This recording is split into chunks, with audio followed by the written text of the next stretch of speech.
Good afternoon or good evening. Greetings of the day wherever you're dialing from. Today we'll be hosting Mike Sanderson for a talk on managing safety in tunneling. But before we hand over to Mike, I have got a quick introduction for IC London Graduate Students Committee, who are one of our partners in today's events.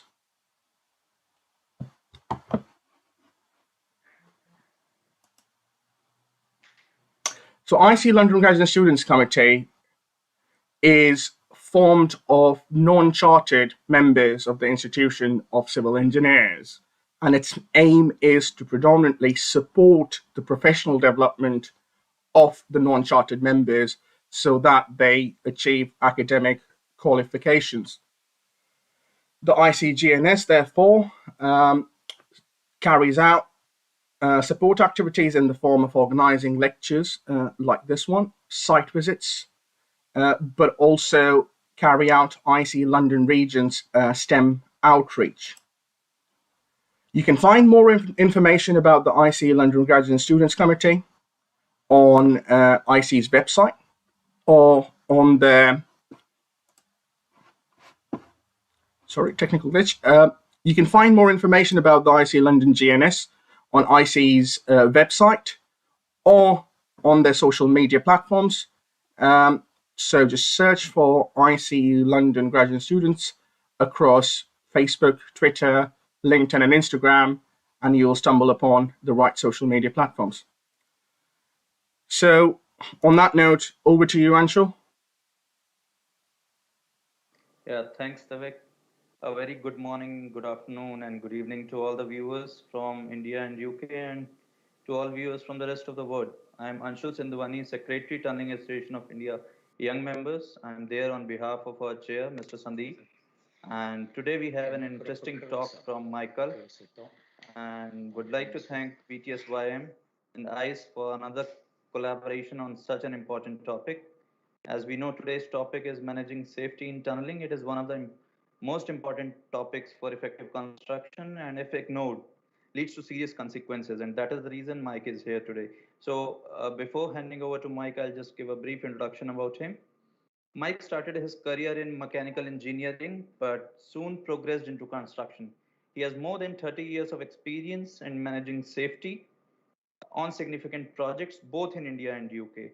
Mike's first project was Channel Tunnel back in 1989, and then he progressed to work on Heathrow Express, Jubilee Line extension for Balfour Beatty, and the succeeding years saw Mike work on various projects including DLR extension tunnel as the project safety advisor for Nishimatsu, all pipe jack and tunnels including Dublin Port Tunnel as group area SHE manager, UK SHE manager for Carillion, area group EHS manager for Kier, tunnel safety manager for Dragados on Crossrail and bank station capacity upgrade. Later on in 2014, he moved to India and joined Larsen and Toubro L&T Construction as EHS BU head for metros and defense projects, covering all tunneling projects across India, including one of the prestigious projects of Mumbai Metro Line 3. Last year, he has been assigned the role of L&T Construction EHS IC Head for heavy civil infrastructure, which includes all tunnels across India and international. Bike is basically a chartered member of Institution of Occupational Safety and Health, holds an MSc in Occupational Health and Safety, MA in Environmental and Safety Law, and a diploma in Mechanical Engineering and certificate in LLB and Strategic Management. So that's it from my end. I request Mike to take over and I hope you will enjoy today's talk. Thank you. Yes, good afternoon and good morning. Thank you very much for the lovely intro, Anshul. I hope everybody can hear me well, and I hope everybody's safe and sound, particularly in India during this time, and obviously in the UK, emerging out of the pandemic situation, which has placed us in precarious positions over the past year. And my workload has certainly not reduced at all because of it, even working from home. My thoughts going through today. I've been asked to do a lecture. I must admit, I'm not a professional person at lecturing. So what I do is I'll be speaking from my own experiences and some knowledge-based things. More of what I've learned over the past 30 odd years, specifically in tunnelling. And most people don't know that I've actually worked in tunnels. So it's not just coming from a technical point of view. I'm also applying a level of experience as I go through. So I hope you find it enlightening. I cannot cover everything that I feel in tunnels. And the people who do know me probably know that the depth of my knowledge and how I would approach things. However, I cannot express too much in the slides given. So, however, without further ado, I will move forward. I'll just do a little introduction that is regarding to this. In tunnelling, always plan for the worst. If you don't, it generally happens. And that is something that I personally really do believe in overall, because most people, if they don't think and plan ahead, particularly in tunnelling, the significance of not doing that and really getting into the detail, the chances are that it's going to happen, it will happen.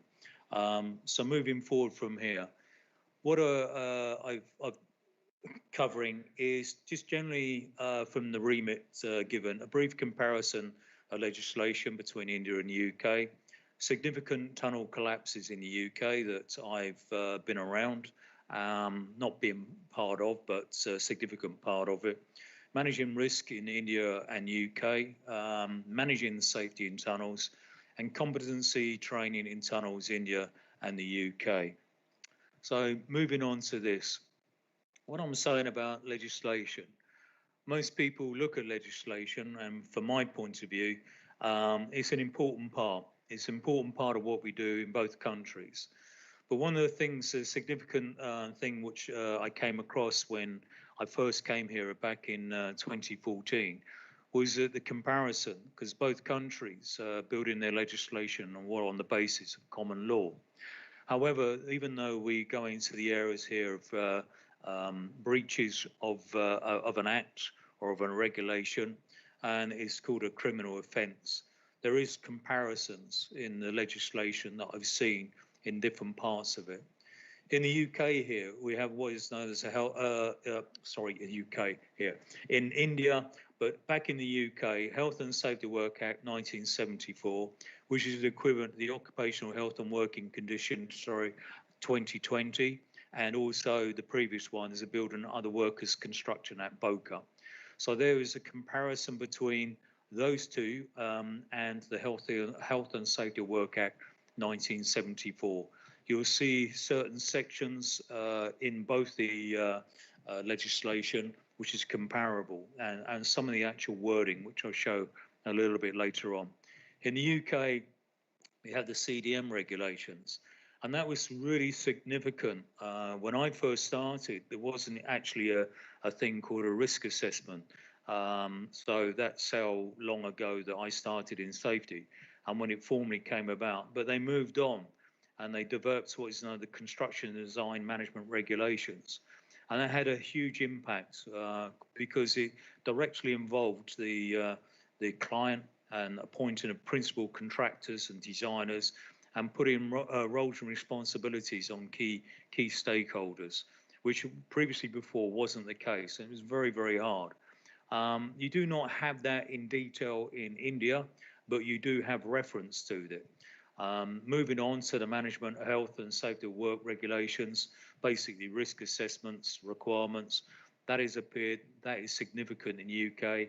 It's a European directive which came in, working time and directive, and which basically took on the regulations from there into the UK. Confined space regulations and compressed air regulations, which are quite significant and significantly undertaken in the UK. Similarities can be made in India, but they're more strict in the wording and in comparison. Moving on to the Health and Safety Work Act, I've just quoted within the Act. it shall be the duty of every employer to ensure, so far as is reasonably practicable, the health, safety and welfare work of all his and her employees. Now, if you look at the code of 2020 which come about, you'll see exactly, virtually verbatim, exactly the same in the code. Provide and maintain, as far as is reasonably practicable, a working environment that is safe and without risk to the health of employees. So there's a comparable between the two parts of the legislation. So effectively, the Health and Safety at Work Act was a truly tremendous piece of legislation that came about in 1974. And the reason is because there were so many acts relating to construction and regulations that they decided to do away with. When I first started in safety, you had the construction regulations, and that's what you used to use, particularly in tunnelling. And yes, you had the guidance 6164, but the construction regulations were the equivalent of what is known as the BOCA to a certain degree. So they brought about the Health and Safety at Work Act 1974, which is an umbrella act. So which from there, various different regulations that I referred to earlier came about. And then you had the introduction of European directives, which we had to take on board in the UK. But there again, other countries have learned from that. And because we're working on a common law basis, you will see similarities, as what I've done here in India is reference to the 74 Act. So there won't be too much a disparity between the two. Moving forward, under the construction and design management regulations, the client has a duty, the designer has a duty. You have a principal contractor, which has duties, contractor has duties. These are imposed duties which require each duty holder above to identify and manage risk. And then you make a similarity to the BOCA. And then it has underneath their responsibilities and duties of employers, architects, project engineers, designers, and building workers, etc. So you can see there's very much a comparison between the two on how they're approaching it. Adequate care shall be taken by the architect, project engineer, other professionals involved in the project, not to include anything in the design which involve the use of dangerous structures and other processes, materials hazardous to health or safety of building workers during the course of erection, operation, execution, as in the case may be. And so that specifically puts a duty upon these professions, as it does, i.e. under construction and design management, the client and the designer. So you can see there's a comparison between and comparable similarities between the two there. Management of Health and Safety at Work Act regulations. You identify the hazards to persons, identifying the risk, the likelihood and severity. Your elimination or reduction or risk or likelihood or severity by the controls.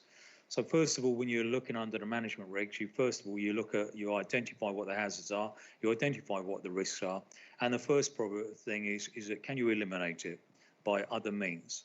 If so, can you reduce it? And what are the risk or likelihood or the severity by imposing the controls, i.e. a risk assessment.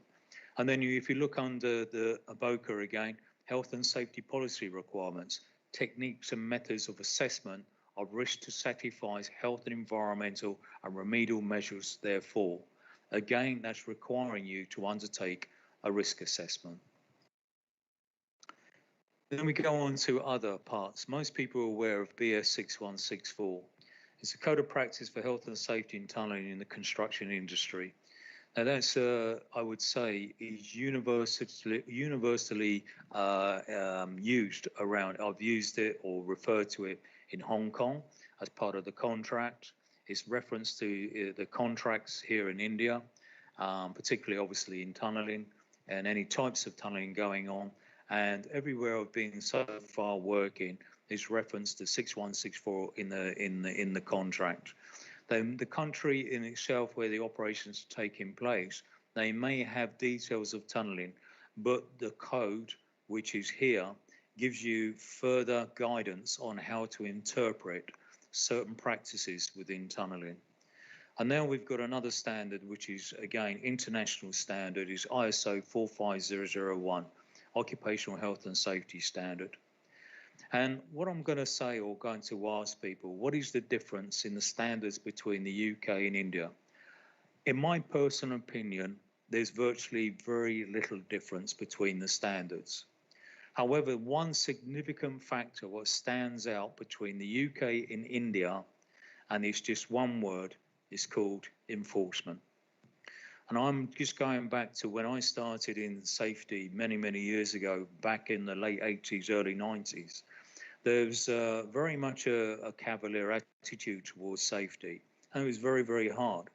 And it's till CDM came about, until the new regulations come about called the six-pack and various other things came about, enforcement started to take hold in the UK, and everybody started to take safety far more seriously than they previously did in the previous decades, as in the 80s and in the 70s. And as we move forward into the 20s, they brought about a thing called the Corporate Manslaughter Act, and that significantly changed the whole attitude towards safety, because it was predominantly aimed at main board. It was predominantly aimed at corporations, and it changed the whole outlook towards safety. And what people and companies are experiencing in the UK, the level of standard, the level of care, is completely different in India. It's not to say that the legislation is not here, but they don't have an enforcement body. The enforcement predominantly comes from the client. The client takes on the various different enforcement through the contractual requirements, and they stick penalties upon you. And you could actually be eventually kicked off the project, but that's very unlikely. So from a governmental point of view, there is no enforcement of the legislation which is applicable in India here. And to me, that is the key to whether or not the standards are going to improve. I'm going to say that people and companies in India are willing and completely moving forward to meet these standards. However, the enforcement of to apply these standards is not there within the government bodies.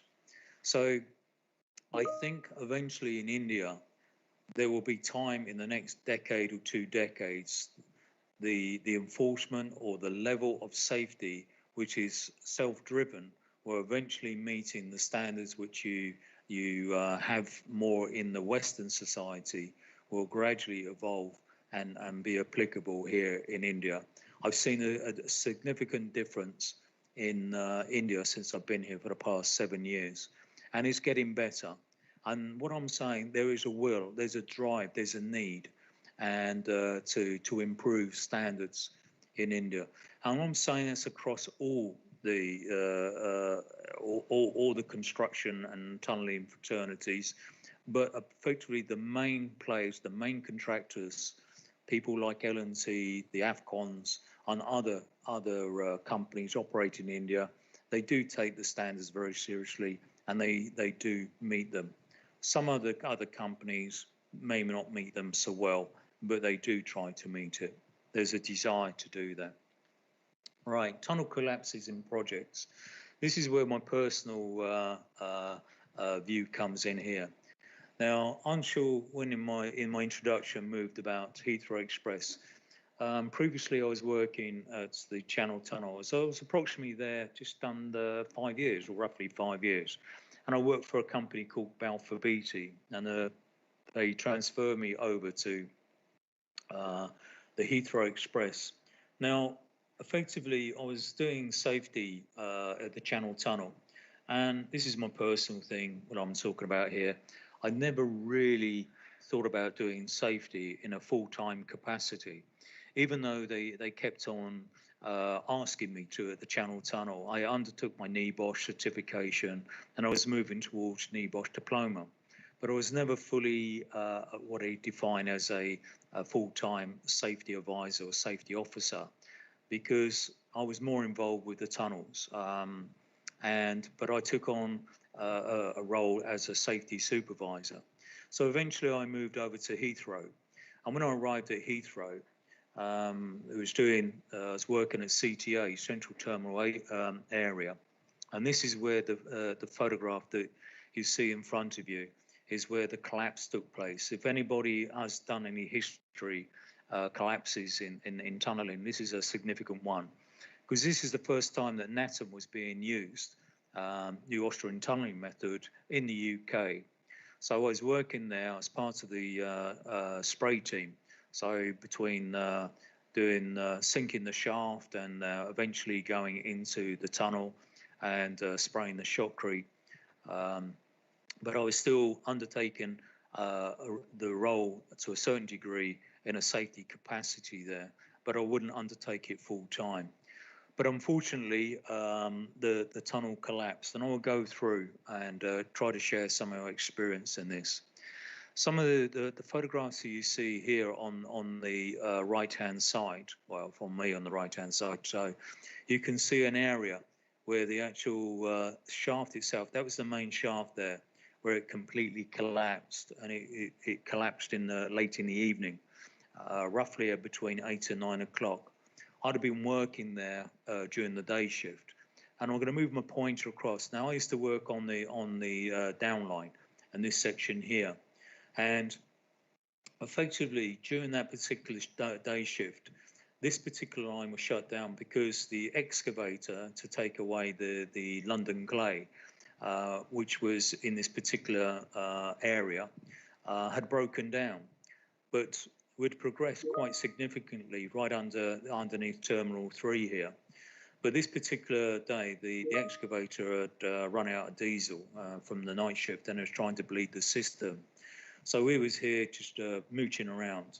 And throughout the day, they decided, they planned previously to go along the concourse. Now, in this particular area here, when they first cut the tunnel eye here, the spray, the actual concrete which was sprayed around this area wasn't done in any kind of quality, and it was starting to lip with the pressure of the tunnel opening. So this particular day, they decided to excavate and repair the inverts to the tunnel eye opening, to the concourse. And they started to do it, and they put all the gang from this side across into the tunnel to that side. And they were using some of the gang which has just started on here, on this particular tunnel here, which is going on the up line. So what happened throughout the day, they broke away all the invert from here, and then they progressed from there. So it's a double invert being excavated from here. However, and this is the bit that I found strange, and this is the bit that I come into it, that towards the end of the shift, they managed to get the excavator started.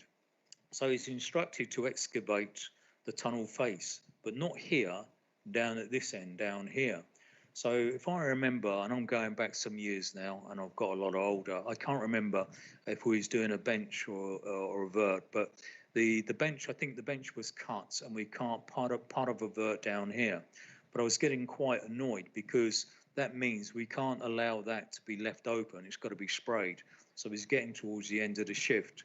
And towards the end of the shift, yes, exactly what I thought would happen, happened.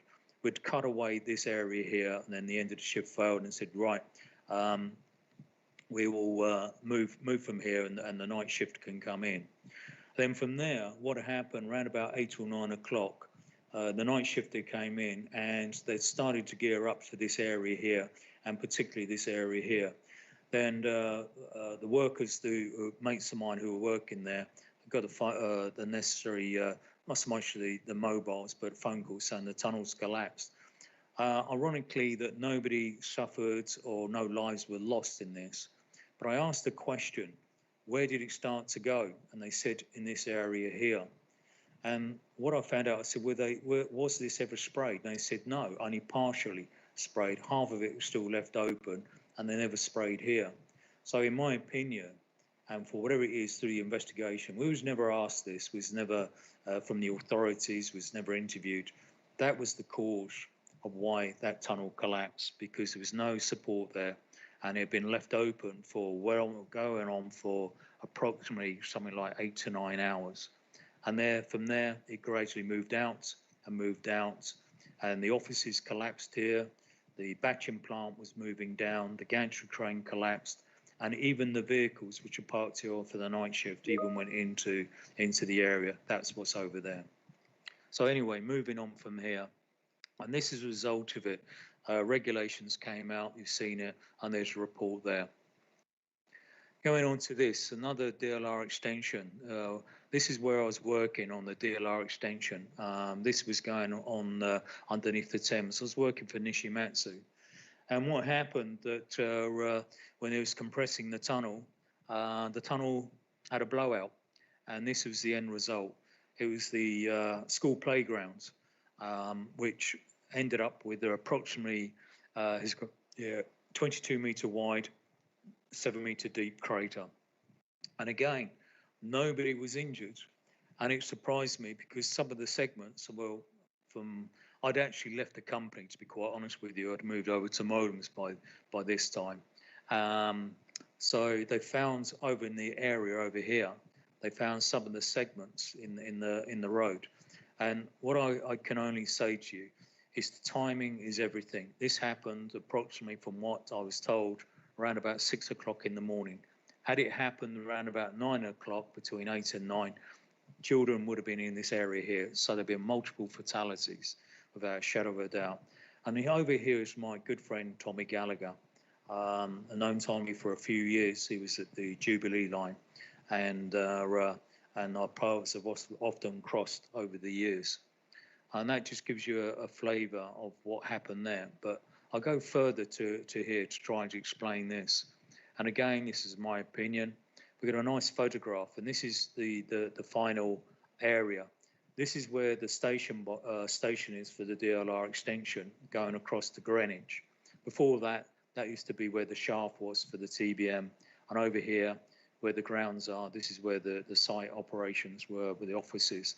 But this is where the playground was, and this is where the blowout took place. So imagine the line of the tunnel coming through here, and this is where the school is here, and that's where the playground. We're moving over to here. You can see the Thames River above just here. Now, as the TBM came all the way down through and pushed all the way through to Greenwich, that was good. But during the course of the tunneling, I'm just going to tell you a little bit. This point here, the blowout, over a period of time, as the TBM was coming, we got on one shift when I was there at this particular time. They lost a lot of bentonite, and nobody knew where it went. They couldn't understand. They didn't know if it had gone here, gone there. But if you go back to this photograph over here, this was AstroTurf. And then we had a phone call from the headmistress of this particular school saying, you've destroyed our playground. And then we found out where the bentonite had gone. And there was just nothing but humps all over this area. So it had gone, pushed all the way up through onto the surface. So we found out exactly where the bentonite had gone. Anyway, we corrected the program, and they continued with the tunneling. And then when we got down to this area, this had no bearing on the blowout, but it just gives you a thing about risk, and this is what I'm always leading up to, is that we had a cross passage to undertake just here in cast iron. So the TBM passed through, and it was shoving forward, and then all of a sudden water started seeping behind the back of the cast iron, and they couldn't stop it because somehow in the logical sequence of things in the design, they decided not to put any rubber sealing around the cast. I wasn't aware of this at the time. I've got to be totally honest with you. I was more interested in the safety elements of it. And water was absolutely pouring in. So the river, and it wasn't even on high tide, the pressure was coming through, and this tunnel was flooded. And I remember getting a call saying, Mike, the tunnel's flooded. Oh, yeah. And I thought, well, what am I? Am I going to stick my finger in there or something and stop it from happening? But anyway, I walked into the tunnel, and then it was up to your neck, and the necessary pumps were going. We got additional pumps, but Nobody could understand what had happened, and they was trying to get grouting from on the TBM, so the water was up to the platforms. It was stable but increasing slowly. But what had happened, I mentioned Tommy earlier, they was trying to push the grout behind and tried to seal it, but it wasn't working. They was pushing through with the pressure. And everybody had got back to the offices and trying to figure out what to do next. And Tommy, being an old school miner, and he's still around now, fantastic guy, one of the people that you always want onto your tunnelling team. He owns his own company, and he's the only multi-millionaire that I know who wears a Rolex in the tunnel still. Still the same old Tommy. But he came up with this solution that we ought to get hold of sawdust and mix it within the grout, then pump it behind, because the fines from the grout was not holding behind the cast. So hopefully, with the fine chipped woods, it may jam in the gap and hold enough. And lo and behold, we ordered tons and tons of sawdust, etc. Pushed it in within the grout pan, mixed it all up. They pumped it behind, and it held. Tommy saved the day. Probably saved the whole tunnel, to be honest with you. I'm telling you, all this is going through. Anyway, they pushed through the TBM. Everything was secured. Nice. There was a bulkhead was put in this time, and I raised this with Tommy at the time. I was saying, Tommy, this bulkhead was very, very close to the entrance. And I said, particularly with the coverage, is this okay? Or are we going to put another one in? This was early before they completed that tunnel. He said no. So I was raising concerns, but you believe in what the designers are doing, and that was it. Then eventually I left the contract, and then within 3 weeks of me leaving, had the phone call, the blowout's taken place. And what I'm trying to express to you in telling you this long story is the fact that if you actually look back and what I was expressing, the warning signs were being created. I told you about the bentonite going up. I told you about the cover coming here in the bulkhead. So when they pressurized the tunnel eventually, because that's what they did, the pressure seeped up through this area here, exactly where the bentonite was going through. So it just goes to show you, if you're looking at risk, and particularly in tunnels, look for the significant sound bites. Look at what's happening and saying, why did that happen? Why did it occur? Because it's giving you red flags. Moving on to the next area that I worked on. I worked on the Jubilee line. I was there for just under 4 years. And this is Westminster Station. And it was probably one of the most technically challenging tunnelling projects I've ever encountered in my 30-odd years. And I'm just going to give you another bit of a background. You can see Big Ben here. People who are familiar with the UK, Westminster Bridge. And I used to walk across this bridge every single day. And this is Westminster Station. This particular box here has been sunk, and you had no area in which to store materials or whatever. Now, all the site offices was just here. We had various different sites. This is not the main site. It was across the other side of the River Thames. But there's a live metro station going straight through the Westminster, and it was live all the time. So they put all the offices on the top here and built it over the top of the metro, and or the underground, as we say in the UK. And between all of that, this is what's going on. So this is where the muck from the tunnels was coming out to a certain degree, and from the shaft sinking, delivered there, trucks come in, you come in, go out, come out through. But I'm drawing your attention to where this area is here.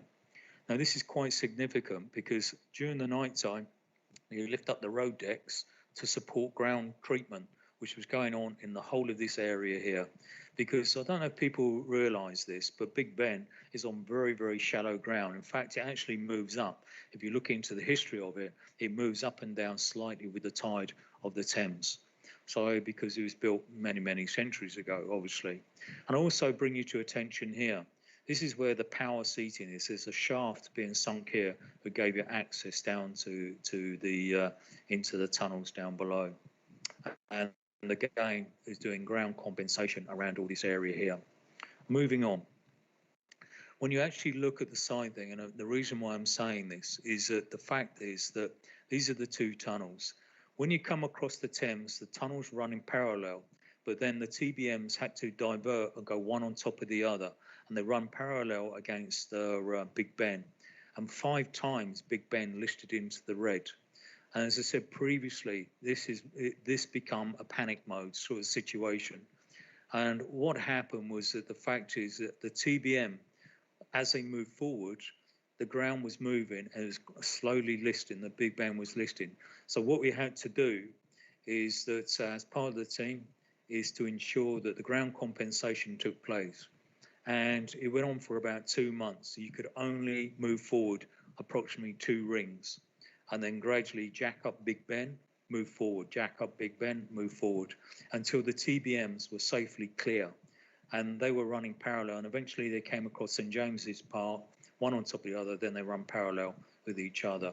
And this is the escalation box. So if you ever go on the underground, I went back there, or in the UK, was about 4 years ago, and it's the first time I'd gone into this station box as a passenger. Prior to that, I was used to looking up at the underneath the station and watching the tube trains come in, etc., etc. Fantastic, but technically challenging job to be on. I covered the whole of the tunnels and sections of the surface as well. Moving on to the risks. There is never one single factor which leads to any accident or incident. However, a single factor which commonly appears with such significant failures occur is ignorance of the risk. I do strongly believe that. If you're ignorant of the risk, then that is the most significant factor, because people, as we are, as humans, we individually and collectively have different perceptions of risk. Each one of us, one of you listening, we have our different involvements. And I studied university safety, and I got heavily involved. And I did a thesis, and I think Aisel, who's listening, and I think I explained to him. And I did this thesis many years ago on this, is effectively on does zero tolerance reduce accidents in construction? And effectively, I looked into the psychology of why people do what they do and the reasons they do it. And one of the things I I can tell you that our personalities are developed by the time we're age of 5. So we've already have a perception of risk by our social dynamics, social environment. So that is why we collectively, individually have different perceptions of risk. Often we question what is the likely outcome of this scenario happening, and when undertaking an assessment of risk.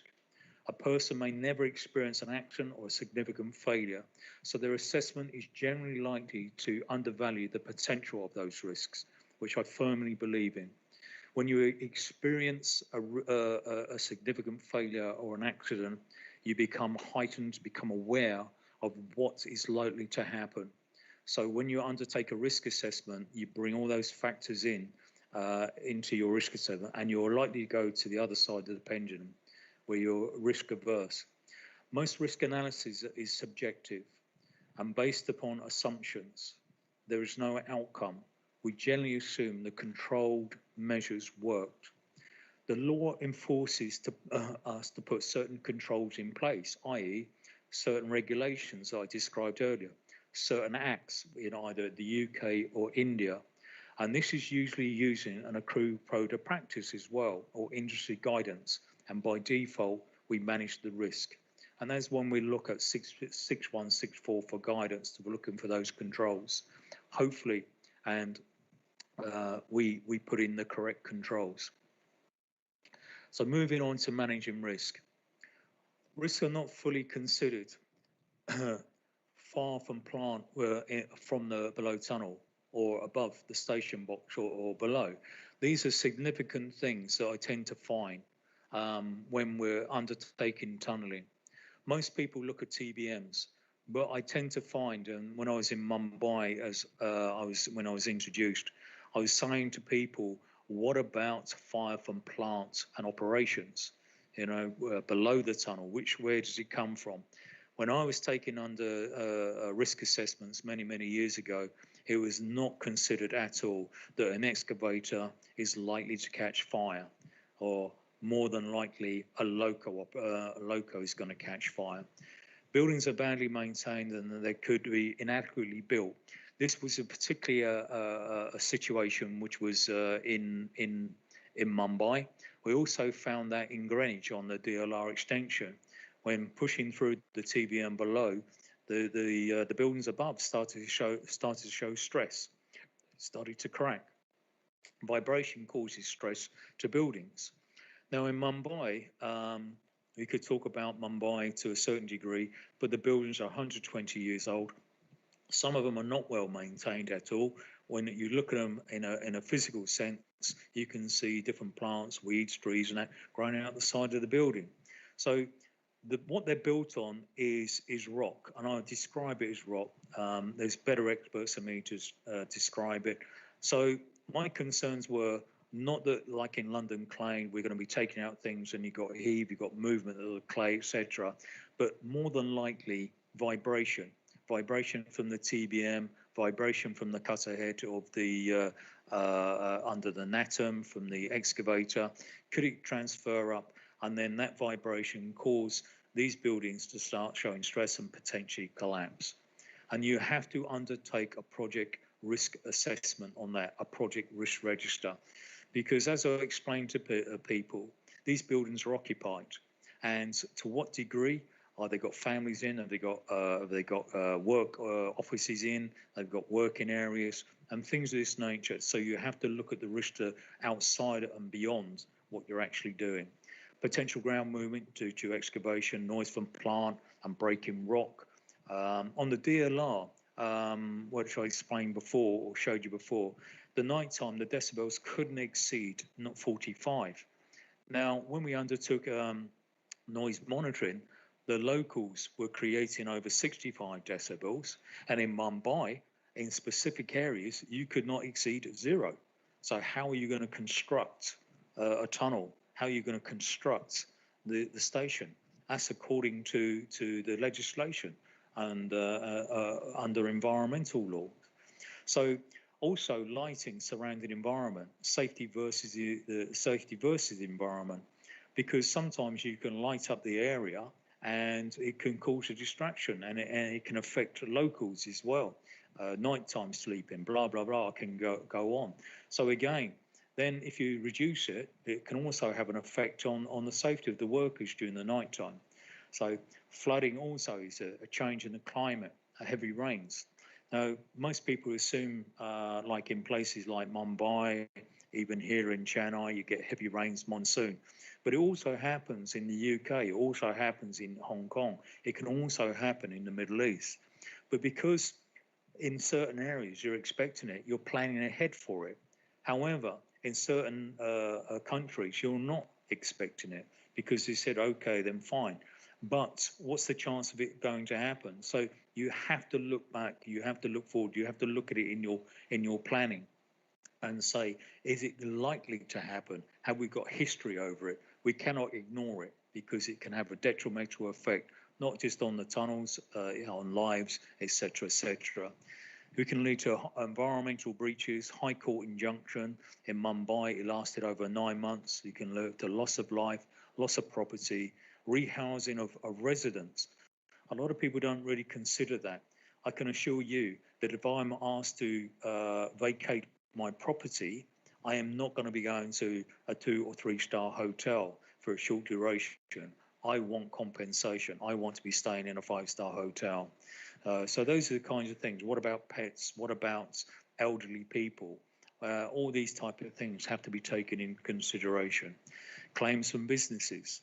I'm slightly digressing here. I remember back on the Jubilee line at Waterloo Station, they was doing some piling, and they hit one of the main power lines to the southeast of London, and it completely blacked out. And this is roughly about 6 o'clock in the evening, and I didn't know it had happened. And Waterloo Station, all the trains stopped. Eventually, they partially got going again, but all the businesses, all the pubs, the restaurants, they all had to be shut down, or they were shut down. All the food went off, etc., etc. So these are the type of things what happen in our industry and things that we have to consider. Rerouting of traffic is another one.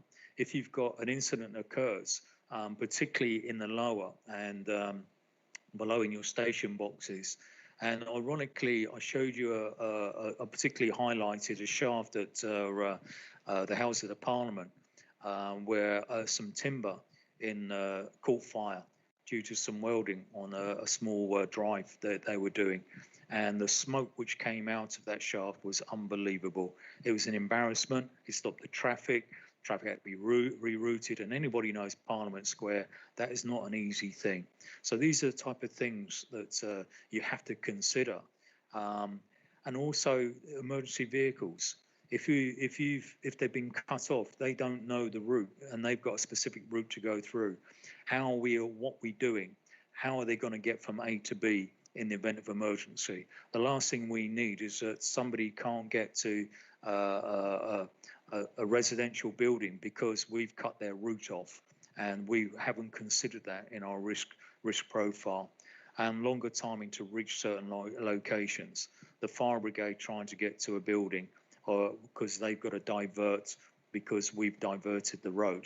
So you're going to have total inclusion. And I've always carried this out on all the projects I've done in tunnels over the years. And then you have negative press. Anyway, quickly moving on. Tunnels under the stations, and these are the type of things that are going through. At the moment here, I'm just showing here in Mumbai. Underneath here is a complete excavation. So this is how close the buildings are to the station box. From there to there is completely excavated, and the traffic's running across. Over here was Jubilee Line. And effectively, the tunnels went below underneath here, across the river, over to the House of the Parliament over there, which I was describing. And very briefly, this building here, this wheel wasn't there. That's where our offices was. This building here, everything below there was completely excavated. So it just goes to show you the risks involved with tunnelling. Again, this is the closeness of the building's proximity of used in Mumbai, and that's the breakthrough which came below at the tunnel there in Mumbai, right next to the buildings. There's another couple of shots there. I'm obviously conscious of time as well now, so I'm going to quickly move forward. That's how close the piling rigs were to the buildings, all within 2 meters of those buildings. These buildings are historic, they're over 120 odd years old. Another few shots there going through, and that goes down and overseeing. And what you must understand as well, from the perspective, there's a good 60,000 people every day, or used to, I'd say every day, not now at the moment, but in the peak times over a year ago, used to be around these station boxes. So pedestrian control as well as traffic was a priority, as it is in any major city around the world. Moving on to considering risk during the design, you have to consider the risk to the cutter heads. This is very important because if you're looking at interventions, and you've got to get people into it, is looking at the type of cutter head you're using. How do you consider the risk? Because you're putting men at the front of that cutter head and to renew them. And the more times you have to do it, the more the chances are something's going to go wrong. So designing and looking at the cutter heads, the type of ground you're going in is one of them. Suppression systems on the TAIym or even on plant. Most people look at the TAIym about fire suppression systems, making sure they're adequate and they can do the job, particularly electrical cabinets, heat detectors, gas detectors, emergency rescue chambers. This come to the fore fairly recently. When I was on Crossrail, we put an emergency rescue chamber in on the TAIyms there. And I'll be honest with you, it was over a fair length of time. It's all based on risk, but that's under 6164. And you have to ensure the safety of your people working on the TAIym in the event of a fire occurring. Now, however, I don't want to mislead people. It's to protect people in a fire. It's only can protect people in the event of a smoke. So if you got to high levels of temperature, the chance of a rescue chamber doing the job of protection from fire is greatly reduced. Movement sensors, the erector arm. These are things which are coming into the fore now, but I firmly believe they should be more to the fore when you're looking at design, because people tend to get in the way. They tend to rush in the build area, and you've got to have sensors which cut them off. You can't rely on humans.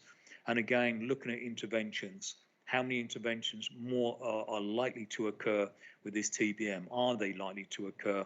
And what are you planning ahead? How are you going to do it? How are you going to plan the emergencies? How are you going to plan getting those people out in the event of emergency? Not how they're going to do it when they're able to do it, but when they're injured. I can assure you that a person who's fallen to the base of this particular TBM, how, and when you're looking at design, how are you going to get him up to the opening here? Is it better to design it at this level, or is it better to have it at that top where the man lock is going to be? These are all considerations to take when you're considering the risk in the design. Risk of the casting yards, and in NATAIym, our casting yard here was developed because of the shortage. Because what I'm saying here when I'm referring to Mumbai, the casting still went ahead, even though it's 9 months behind. What do you do with all the segments? So you had to design a yard which can take the loading. Was the ground prepared for that? Was the risk when the ground was prepared, considering that they're going to have double stacking going on? No. So we had to redesign how they're going to be stacked, because the ground and the bearing, you're going to end up with all those segments toppling over and potentially killing people. And again, the movement of trucks in a very confined area. Managing risks in the tunnels. You have to look at fire, you have to look at collapse, you have to look at plant movement, explosions, gas, oxygen depletion, flooding, and electrical. These are just the key main ones going on. I would say, to me, that is the biggest one to me, fire. We can design, we can work around this type of situation with TBMs, etc. Plant movement's another one, but fire is, in my view, probably one of the biggest killers. We can look at this, we can reduce that, we can reduce this. Flooding, we can plan, and the chance of that happening is greatly reduced. And electrical, again, we can control that. So overall, to me, this is the biggest risk. It's got a multiple lives. So moving into that, how are we going to do it? Tunnel entry. This is just to give you a comparison. We've got to move on from this. However, I still firmly believe of the old tally in, tally out system. We moved on to swipe cards on Crossrail, where you could identify. We got hold of credit card size swipe cards where you swipe, and it gave the person or security as you're swiping into going to the tunnel.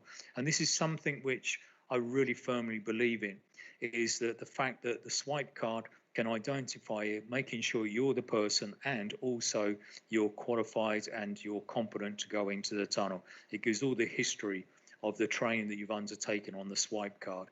But to me, on the emergency, and the reason why we did this at Crossrail and implemented it, if you're stuck in a tunnel and you've got another entry point or exit point later on where you've broken through a particular shaft, then you can swipe out at that particular exit. However, what we did was, when you swiped out a different exit with your card, it registers in the central computer, and then we can have a printout and we can tell where you've exited, so we know you're not in the tunnel. So we know who's in the tunnel and who's escaped the tunnel by another exit. But the good old tally system is still the one at the backup, because if your system's down, you still know tally in, tally out, and it's got to be enforced. Tunnel is no good, because I've been in situations, particularly on Jubilee Line, where we had to actually have to evacuate the tunnel. The fire brigade's called, we had 2 people unaccounted for. And because they didn't use the system correctly, they came around the corner with a coffee. They decided they want to go and have breakfast, but they didn't tally out. But we're putting people's lives at risk, i.e. the fire brigade, to go in to find out where you are. And this is where the importance of enforcement comes in. Moving on, tunnel rescues. This is very, very important. We have very good tunnel rescue procedures going on in the UK now. When I was back in 2011, 2012 at Crossrail and beyond that, they weren't so good. But we set up a team. I set up a team of paramedics, specific tunnel rescue team. We went through, we used to video, we done the various different trainings on the TBM, and we got it down, and it was really good. We had a specific rescue team. And people may not think this is not going on in India, but this is just to give you a picture. This is the tunnel rescue team identified in Mumbai on the project I was on there. And we went through, and it was good to see. We had them on each shift, and they were fully conversant. We went through practice and went through. But the main thing about tunnel rescue is that when you look at the legislation, the fire brigade, or should I say the emergency services, do not have or are not legally responsible to go into a tunnel. We are responsible for the rescue in the tunnel. However, I've never come across any emergency service refusing to go in and to assist. In fact, they do insist on being called and to help and to think. But you've got to understand, when you're planning this, the emergency services themselves do not go in tunnels every single day. But these guys, they may be trained, but they're not fully aware of what they're going to face, because nobody wants to put someone else in.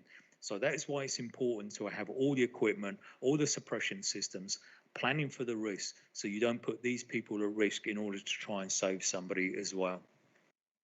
Going through access and the risks until breaking through, and making sure that there's a firm access and egress from your tunnels. Until a breakthrough or cross passage is only one way in and out. People panic when things go wrong. I can assure you, I've seen people, even the best people, in the event of emergency, they panic. I've seen even good people who you thought you could rely upon deteriorate before your eyes in the event of emergency.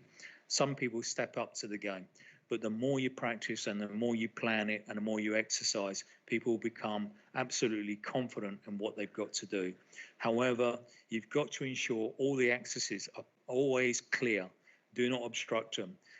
Jubilee line, we had a situation once where our rescue cage was stuck in the corner because someone had moved it and we needed an emergency, and it's going to take time to get it. And that's the kind of situation that you've got to have, and have your emergency equipment always checked, always ready at any given time. And this is another access going through. Another thing is that you've got to make sure that when you're accessing, got a secondary form of access from your shafts, it can take the load. Don't assume that everybody's going to do it one at a time, because as I said earlier, people panic. You may have several people trying to get up through your access, and then you've got to make sure that it's fit for purpose. It can take a certain amount of people coming up through. Not everybody's going to get in the man rider. They try to crowd it, and this is where the over limit switch comes in. If they try to run it and you've got people stuck, the best way is to get people to go up through a secondary access. These are a couple of shots I took actually before I placed the shots here. And what I'm saying to you, this is Crossrail, and this particular shot on the left-hand side here, if you're going through, I wanted them to extend it, because if a loco or something derails, this is where it's going to go. It's going to go over here. So this is the risk coming in, this dogleg coming through here. Not ideal. This is Crossrail down at Limo, and it's going from one breakthrough area into another. So this is what I'm saying, looking for potential risk. And this particular area here is making sure safe access and egress all the way along. It's going through. This is a tunnel, one of the tunnels in Mumbai under L&T. Another one going through, safe access coming along the walkways across here, but also in the event of emergency using a man rider. And one thing you must do is plan for it. And I'm showing you here, this has got an entrance, and this is how you put, you've got to ensure when you plan ahead for emergencies, to put emergency equipment in, and you can put stretchers in and things of this nature. You'll be surprised how you've got man riders have not considered it in the past, and they've got no way of getting people out. And then you put a stretcher on a flatbed, and you're taking people and you're trying to hold people, several people, and that's your emergency team as well, or your rescue team. They've got to be safe as well, so not to put them in a precarious situation. Again, looking at incident control rooms, you're looking at the monitoring of gases, etc., and the heat seekers and alarms, and then having integrated alarm systems in the tunnel, which raise the alarm. Some of them are becoming more advanced now. You can have sensors, you can detect, you can have warning signs. But the main thing is you have an incident control room, that can see the alarm going off on these sensors, which are coming up through your tunnels, through your TBM, and it's a warning signal, and get people prepared and ensuring that the rescue team's prepared with you within your incident control room, as the photographs I showed you with the right equipment.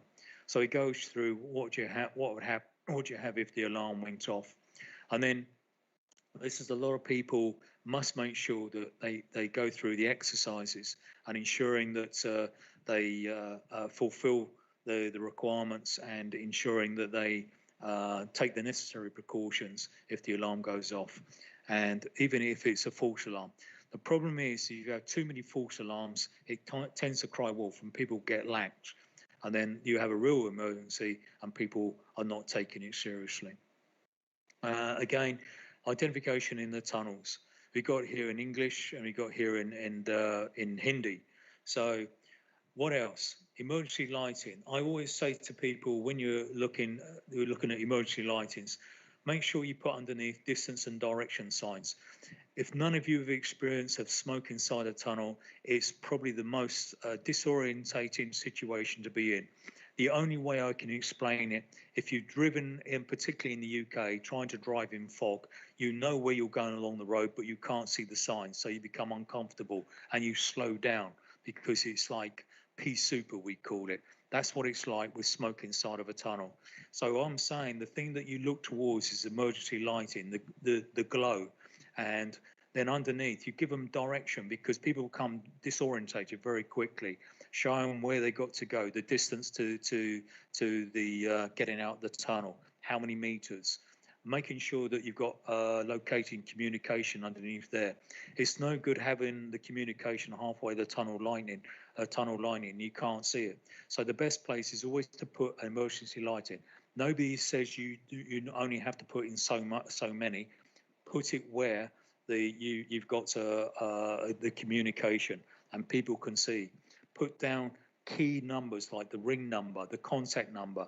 I get annoyed when people put it on bits of paper, put it in a very large bold letters. This is the number to dial. This is the contact number you need. This is where you are. So people are panicking at this time. They can see what's to be done. Don't forget, they're not going to be in a nice situation. So it's to make it easier. Think of those. One way in, one way out. And this is the problem that planning ahead is that if you look at these type of tunnels, the environment is this one. This is in North India, and the location. You've got to look at it regarding and the protection of people, particularly when plants going in, and etc. etc. So it's important to have segregation. Important to have clear lighting that people can see when moving plants about. And this is another one. When you're doing lining to TAIym tunnels, the type of formwork, the plant going in and out, etc., there's more chance of risk happening here. And I'm just going to bring to your attention, there's certain risks, people falling from height, plant coming in here, the lighting, casting shadows, trip hazards, access going up through here. These are all things to be considered when forming shuttering, etc.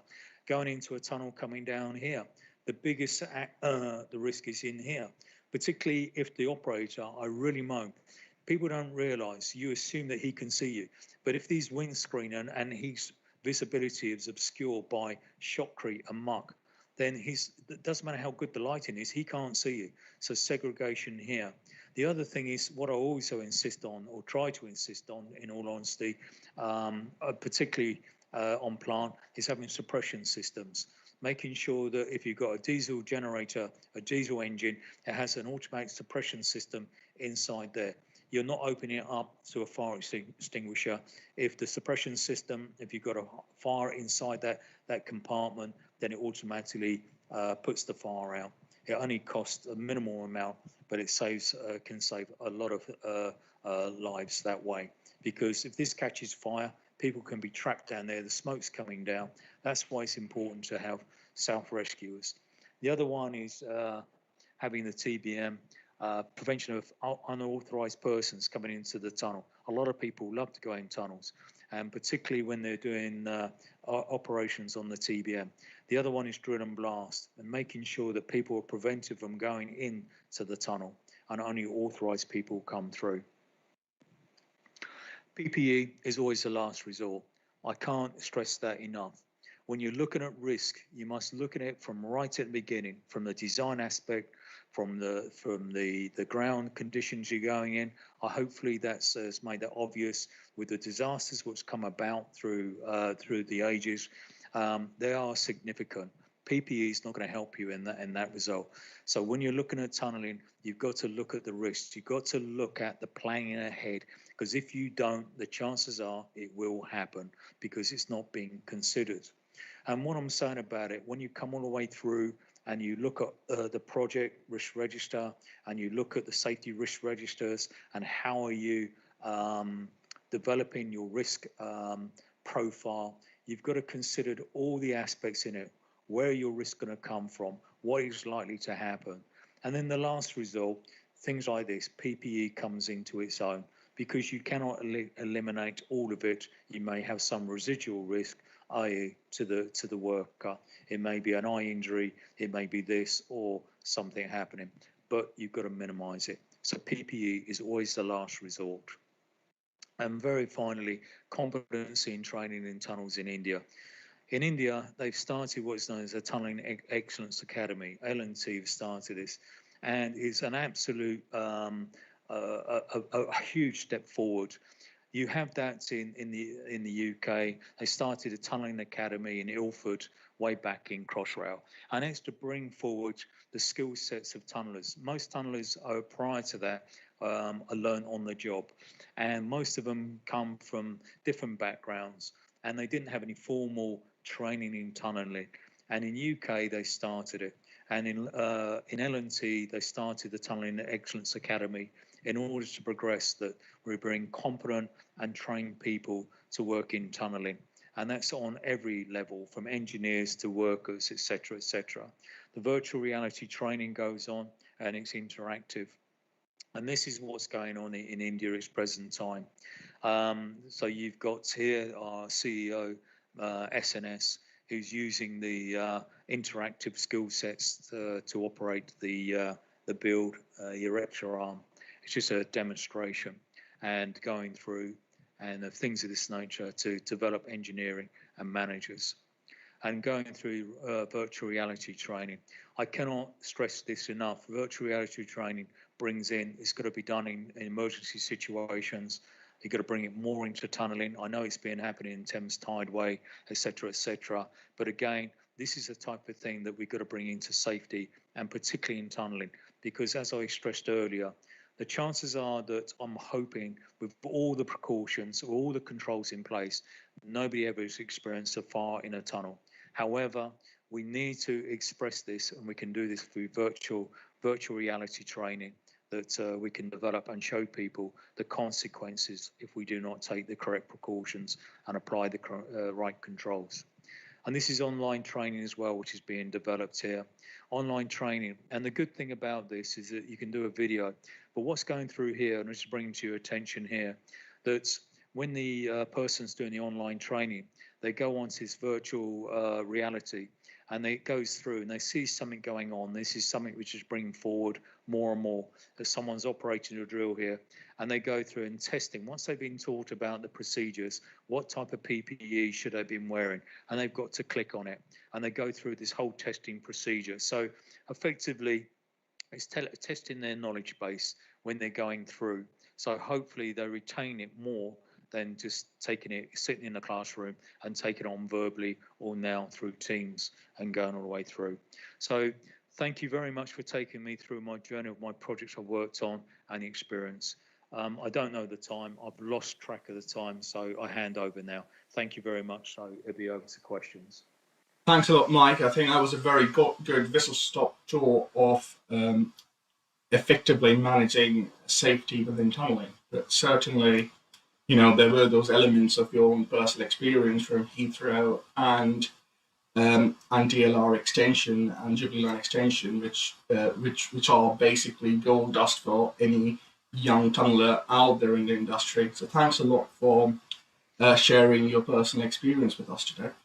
On that note, yes, we'll just switch over to the Q&A. We've already had a few questions in the chat now, but just a reminder, if you do have any questions, please drop them on the YouTube chat.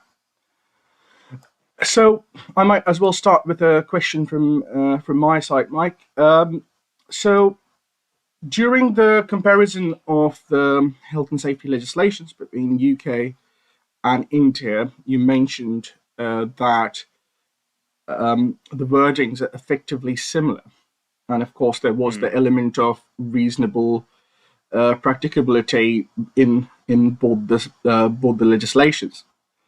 But then, of course, you also touched on the difference in perception of risk from person to person. So my question really is that is there also a difference in perception of reasonable practicability between India and UK? And if so, what is the difference and how does it alter risk management approaches in the two countries? The only way I can really express, and I'm just trying to say, because law is well, obviously one of the areas I've looked in. I'm using the words so far as reasonably practicable. Is that what I'm finding that the legislation here is very prescriptive, and the wording so far as reasonably practicable is taking all reasonable precautions that you could and what you could foresee, i.e. through the risk. And but what is happening at that, and that is through understanding the guidance. Now, if you try to understand how I'm trying to answer the question, is the fact that what you do is you have in the UK regulations like the compressed air regulations or the management regulations, but in India you don't have regulations. It's prescriptive, so it doesn't give you any kind of basis in which to carry out a risk analysis of drawing upon the guidance from what that regulation was interpreting. But if you look into BOCA, for instance, it's very prescriptive, and it is, for instance, if you look at certain requirements, it's not undertake a risk analysis and put in the controls necessary for the situation you're in. It's either you do or you don't. So the wording, so far as reasonably practicable, is virtually the same, but its interpretation is completely different in either countries. One's more prescriptive, and the other one is risk-based under guidance. Understood. Thanks a lot for that. We might take a few questions from the floor.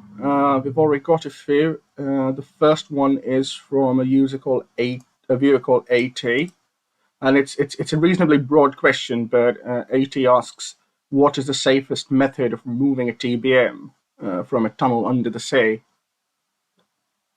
Of removing a TBM from under the seabed? Well, I'm just going to say that it all depends. The only way that you would, one or two do, and this is really an engineering way of doing it, you've got two choices in my view.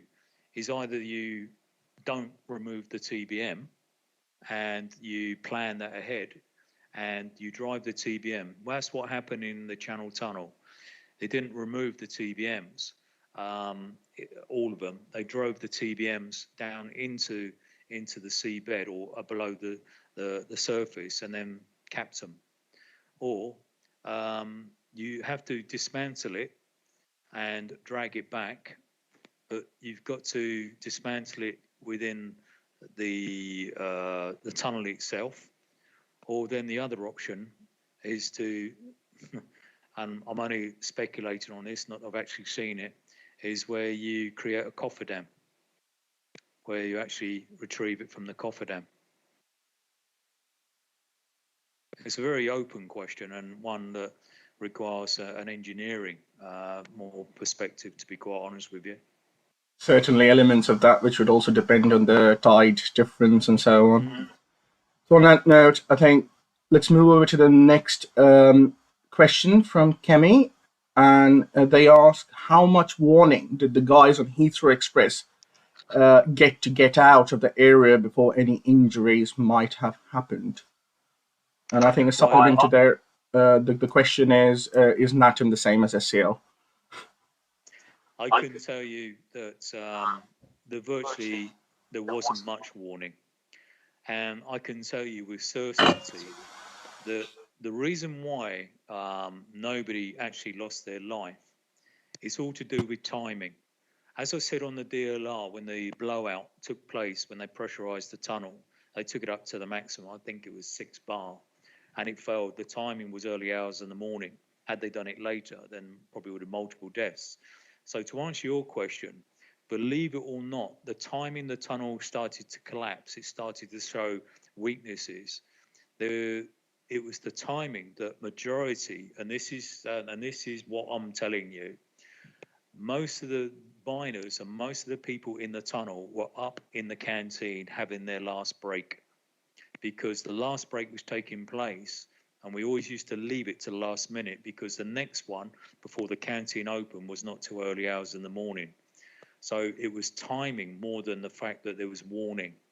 And because majority of the people were already up in the canteen, and then the warning signs started to come about, then if the people had been further on in the tunnels themselves, I doubt very much if they would have got out. So majority of people had little time to try and get out because the majority of people were already in the canteen at that particular time.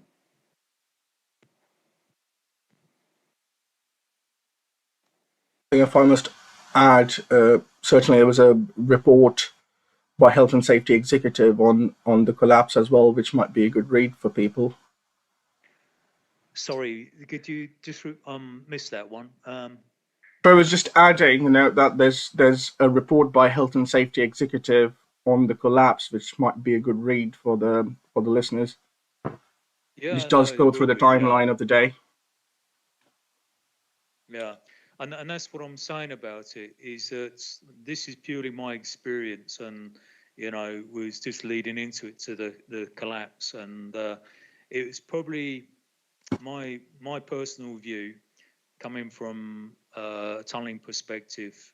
It was probably not. It was probably the most worrying project I've ever been on, and I'm showing this when we used to cut the crown, and we used to be up in the Mute, and we had a vibration of the Piccadilly line running parallel to us, and it used to vibrate, and we used to look at one another and say, "Come on, quick! Let's get the mesh up and let's get spraying quickly," because that is the concerns. Now, the shotcrete we were using, because it was coming from outside of Heathrow, 90% of the time it was off before it even arrived, because I used to touch it and we couldn't spray it. So in the crown, we had more on the ground than we did in the crown. And we used to use more accelerant to try and get it to stick. And I laugh about it because we used to joke. And when accelerant got on your skin, it used to burn it. Some of us looked like as if we'd been shot by a shotgun because we've been peppered, because our skin had got these little burn holes on the little, where the splashes of the acetylene have got on. Accelerant have got onto the skin. So yeah, it was one of those tunnels which I wouldn't say the word bad one, but we're all showing signs that this is not good, and that's before the collapse. Well, on the topic of Heathrow, we've got a question from Colin Warren, and Colin asks, regarding the Heathrow collapse, the concourse tunnel invert shotcrete repair was to have been done as a series of small areas rather than opening up a large area. What was actually done? Well, at the time, it was they opened up a double vert. You're quite correct, because when you're spraying, he was doing one section and the other. But they decided to open up a double vert, and so you had the tunnel. The concourse eye was completely exposed, and they only partially sprayed part of it. But then on the opposite side, towards the end of that shift, they decided to, on the downline, to open up the equivalent, the vert parallel to it. It's virtually parallel on either sides of the wall. You know, I'm not the expert, and I'm saying it, but you know, even the people like me turn around and say, you've got to be crazy to start to take out a vert parallel to the other side, because you've got no support there. You know. Certainly. We've got a question from Asil that's just popped up. What are your thoughts of managing mental health and well-being of tunneling professionals with future legislation codes in the safety after your experience of emergencies and prevention of risks? What are my thoughts managing mental health and well-being for tunneling professionals? Future listeners. It's a good one, Asil, I must admit, and I think it's something we've got to consider, because I think in our industry that we are always considered, and I'm telling you now, I've met some of the hardiest, strongest individuals I've ever met in my life, and I've worked along some guys who physically will put some of the people in the gym into the minor category. But when you're looking at the mental aspects of it, we haven't really considered it, and I'll be quite honest with you. And we've got to, the only bits I would say we probably do at this present time is that I've always done it myself, that if anybody's been involved with an accident, and particularly in the UK, and they're showing signs of even the hardiest I've come across are starting to show signs of stress, then we got to offer people counselling and be able to talk about it. Because you've got to understand that in our industry, and particularly the type of people who we are, we don't exactly bond and share intimacies. So we've got to look beyond that and offer it, and it could be external. But it's a good point and something to be valid. It's something that we're not dealing with, I don't think. Asil said, in terms of handling emergencies, isn't it? But we might as well move over to the next question by Charles in the chat there. And Charles asks, in the UK, we're giving more and more attention to health risks of construction. Does India have health on its agenda? Absolutely. I would say in some areas it's better. I can assure you that everything is comparable, and I can only speak to. I'm saying within reason and what we're dealing with, and everything else. And this is where I'm saying the legislation comes in. But a lot of the time is that people are always looking, and also looking. What I find fascinating as well here in India, looking at innovation as well. So health is always considered. The workers, particularly, there's huge drives in consideration. Workers' health on the project. Everybody undertakes medicals. They undertake various different. Even this year, I'm just writing a strategy for next year, and because I'm going to backtrack, some of the workers that we do have may not have access to good health care. So we, in effect, on our projects, take care of that. We also have doctors, full-time doctors. We have clinicians coming in, and which is comparable. And I can say to you that on the projects we have, some of the equipment is almost to hospital level. Some of the equipment that we buy and ensure is available to take care, and we have ambulances on site. We have certain equipment, and they also look at all the aspects. Now, we've undertaken various different studies by doctors actually on the tunnels and on skin disease and where it's coming from, and what type of respiratory inhalation may be going on, blah, blah, blah, and all the rest of it. So to answer your question, Charles, there is comparable, and it's driven because a lot of people don't have access to healthcare in general. So we ensure that when they come to our projects, that they are given a thorough medical check over. They have access at any time. They have facilities to go and see the doctor. They have colonies. They have work camps, and have access to doctors and nurses, which are there full time to look after their needs.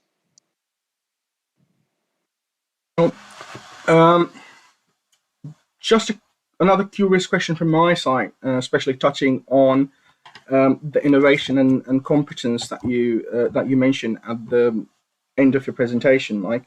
I was just curious if you've looked at using virtual reality for nozzleman certification or something similar, because I think certainly at our BTSym conferences, we've had presentations from Edward, who have been working on turning a bit of that nozzleman training and certification to a virtual reality based approach.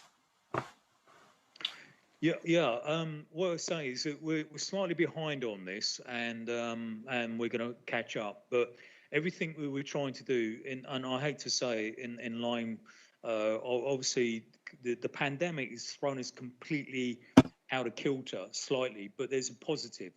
I think in like us on Teams meetings and interaction across the world now, but we are more approachable under doing it virtual reality in every aspect of it, and I think there's huge benefits. So to move forward on the question, yes, there is this to go forward on and to undertake, and then we are very much driven on the learning program, not on so much on the training, but more on the learning.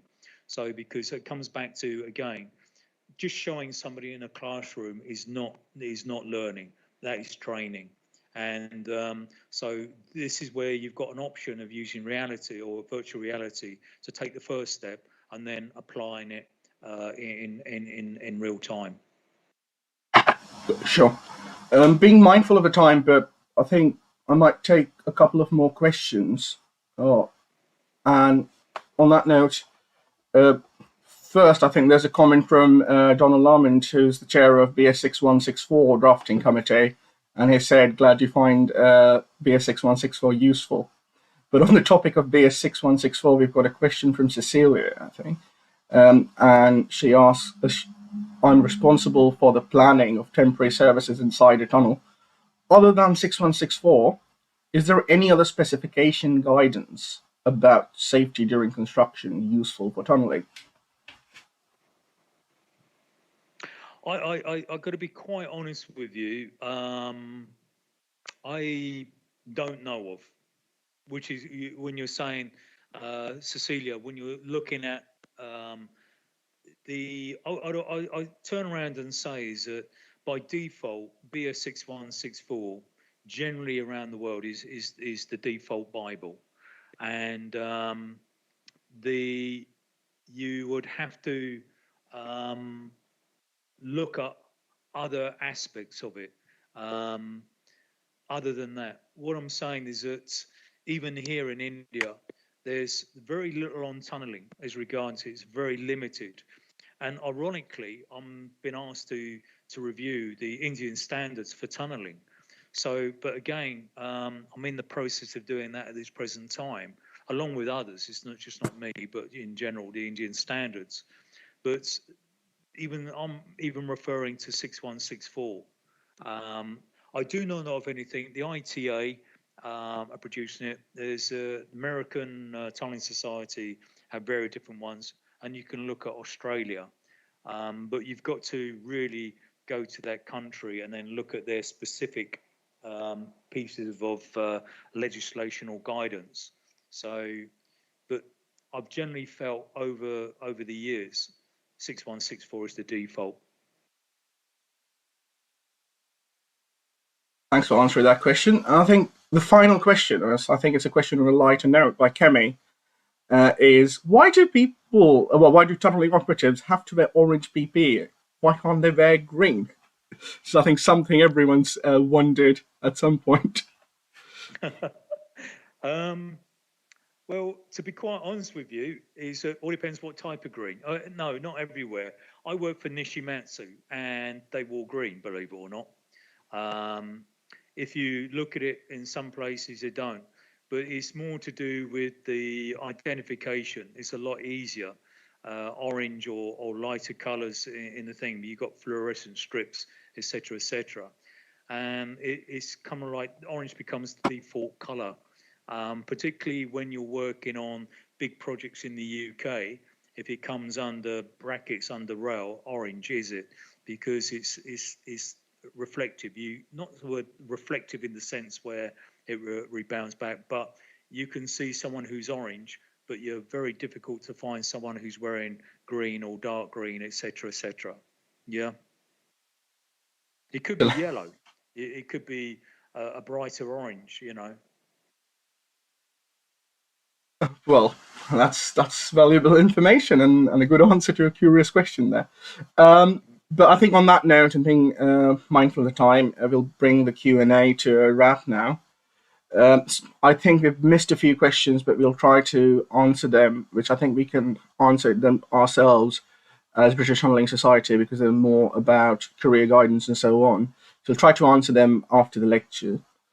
On that note, I would once again like to thank you, Mike, for your time and sharing your valuable experience with us. And certainly thanks are also in order to TAIym and IC London Graduate Students Committee for joining hands on yet another successful presentation with us today. On that list of people who played a key role in making this presentation possible, of course, we'd also like to thank Asal Zedi for actually connecting us with Mike and making today possible. I do have a few announcements, but before that, I would just like to inquire of Anshul if he wants to add anything there. Anshul? I mean, yes, you will be giving the announcements for sure. So just a small point from my end. Mike, thank you very much for such a wonderful, knowledgeable, and interesting session.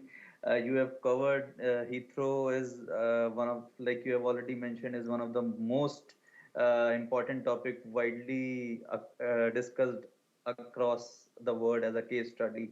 So you did mention that, and you have covered lot many risks posing in tunneling. So with this, I would like to thank you again. That's it. I would just kind of to say thank you very much for everybody who's been listening. It was a whistle-top tour. Whistle. It was a quick intro into it. I probably haven't covered as much in detail as I would have done because it's a huge topic. And just thank you very much for the invitation. And I wish you a safe and look after yourselves in this pandemic. And please, whatever you do, stick with the precautions, because whoever's listening, even if you think you've had a vaccination, it's the variant is changing all the time, and do not put yourself or anybody else at risk. Thanks, Mike. Once again, thanks for your time, and certainly wishing everyone the best of health